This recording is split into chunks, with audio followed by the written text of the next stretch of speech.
Hey everyone, welcome back to Corporate Decoder. Today, Variant Impact Fund just filed their annual report N-CSR, and I'm seeing some interesting shifts in their strategy and portfolio. Quick note, this is not financial advice, just my take on public filings for educational purposes. This fund is all about impact investing, putting money into companies that aim to do good for society and the environment. And today we are looking at how they performed and where they are putting their money. Let's dive into what this report tells us about the Variant Impact Fund. This is their yearly checkup, showing how they did financially and what they invested in. It gives us a snapshot of their performance and their investment philosophy for the year ending the 30th of April 2026. Starting with the management's discussion, they're telling shareholders that this was the fund's fourth full year since it began in November 2021. They've been expanding into new impact areas like waste management, climate change mitigation, and sustainable forestry. The fund is now invested in many different strategies across several impact themes and countries. They believe this broad approach helps them create more positive social, environmental, and economic impact globally. Now, let's talk money. The fund delivered a net total return of around 6.35% over the past year. For those looking at longer performance, the 3-year return was about 8.26%, and since the beginning, it has been around 9.20%. They're highlighting that investments in clean energy, financial inclusion, and affordable housing were the biggest contributors to their returns. On the flip side, access to quality education and sustainable agriculture were the main drags on performance. Looking at the fund performance table, it directly compares the fund's returns against the Bloomberg US Aggregate Bond Index. For the year ending the 30th of April 2026, the Variant Impact Fund returned 6.35%, while the bond index returned 4.06% over 3 years. The fund returned 8.26% compared to the index's 3.46%. This shows the fund has outperformed a traditional bond market benchmark in the periods shown. Moving on, we have the Auditor's report. Cohen and Company LTD says the financial statements present fairly, in all material respects, the financial position of the fund. This is good to see, meaning an independent auditor agrees that the numbers are reliable. Now, for the heart of where the money is going, the schedule of investments is a detailed list of every single thing the fund owns. Let's break down some of the major categories. A significant chunk, about 24.7% of their net assets, is in private investment companies. This means they are investing in companies that are not publicly traded on stock exchanges. This often gives them access to unique growth opportunities, but also comes with less liquidity, meaning it can be harder to sell these investments quickly. The largest slice of the pie, a whopping 55.7%, is in credit facilities. This means the fund is lending money to various businesses and projects. Within these credit facilities, a big portion, 33.1%, is in specialty finance.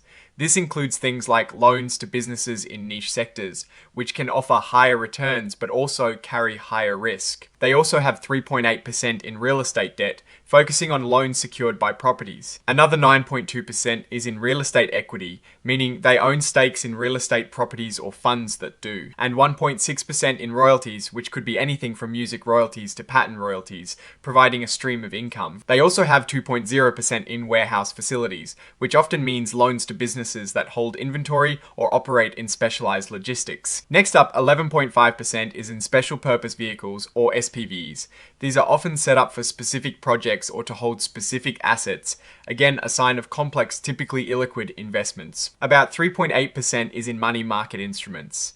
This is the most liquid part of their portfolio, holding very short-term safe investments that can be easily converted to cash. This is like the fund's emergency fund. Altogether, their total investments are valued at over $84 million, making up 95.7% of the fund's net assets. The portfolio allocation table summarizes this visually.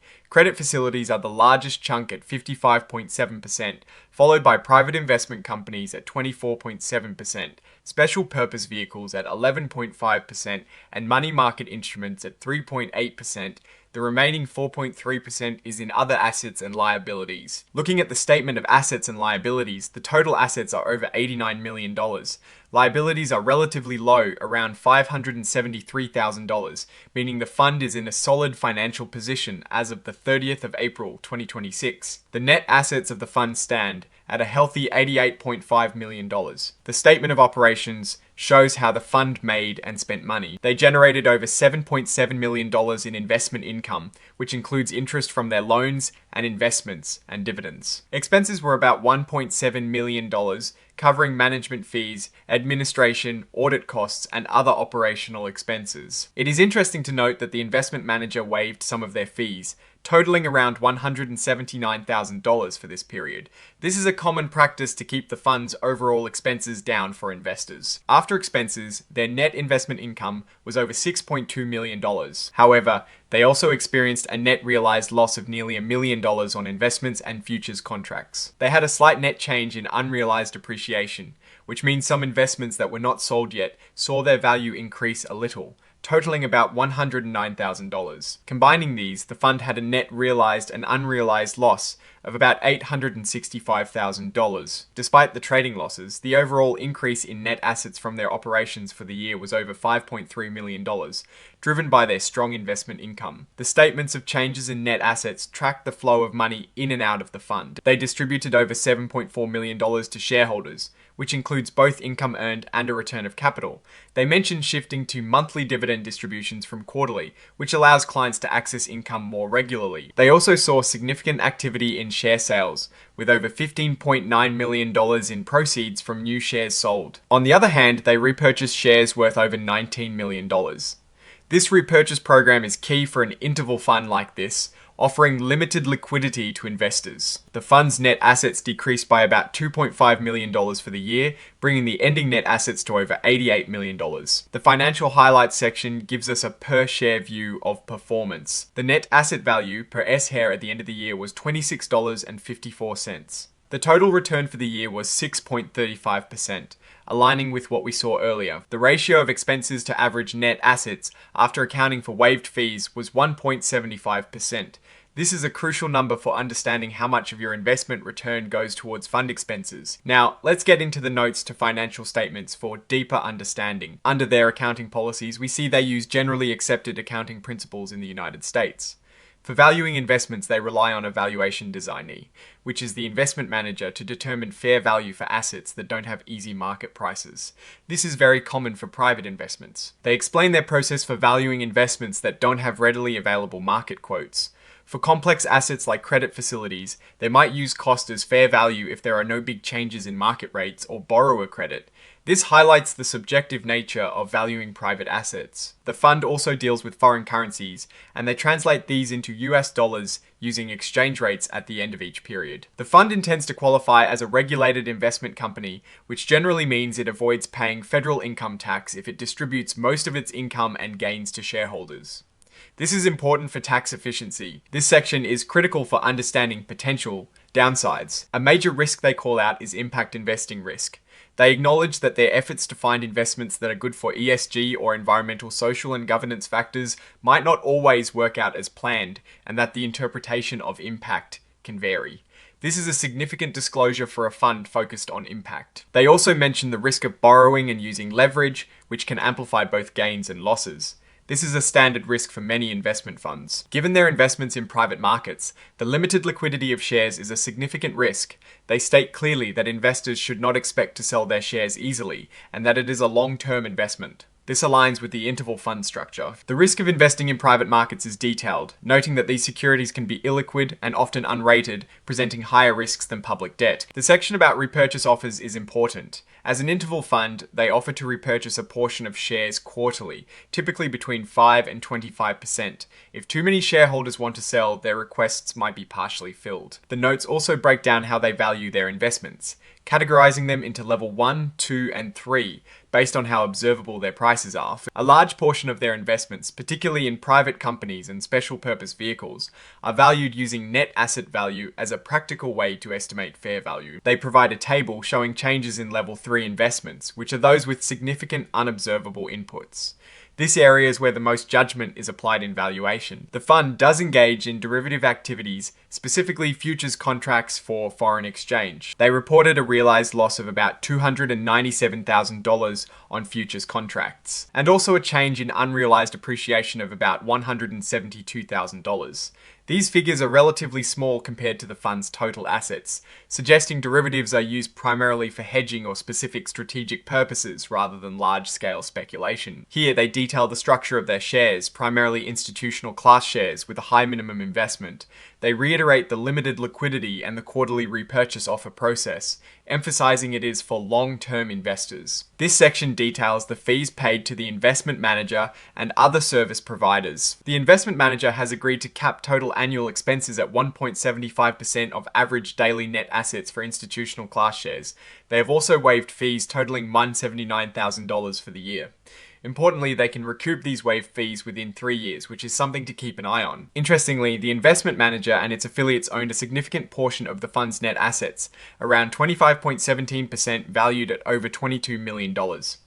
This indicates strong confidence from the managers in their own fund. This part provides tax-related details. They show the cost of investments versus their market value with a net unrealized appreciation of about $1.4 million.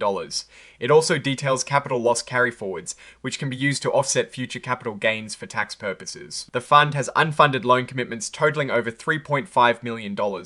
These are future commitments to lend money that will be drawn down over time.